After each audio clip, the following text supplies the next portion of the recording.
আসসালামু আলাইকুম এভরিওয়ান। আজকে আমি আপনাদেরকে দেখাবো কিভাবে খুব সহজে বাসায় সুইট চিলি সস তৈরি করা যায়। এজন্য আমি চুলায় একটি প্যান বসিয়ে 1.5 কাপ পানি দিয়ে দিয়েছি 1.25 কাপ চিনি, 2 টেবিল চামচ রসুন কুচি, 2 টেবিল চামচ চিলি ফ্লেক্স, একটু কালার আসার জন্য 2 টেবিল চামচ টমেটো সস, আরও দিয়ে দিয়েছি 1/2 কাপ পরিমাণ ভিনেগার।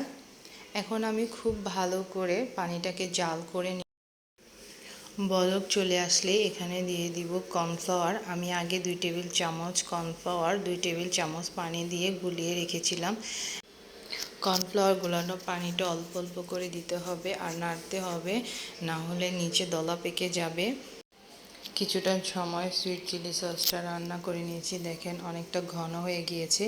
এখন চুলা থেকে নামিয়ে নেব। হয়ে গিয়েছে সুইট চিলি সস, নামিয়ে নিয়েছি। খুব মজার একটা সস, আপনারা যে কোনো ধরনের ভাজা পোড়ার সাথে খেতে পারেন, খুব ভালো লাগবে।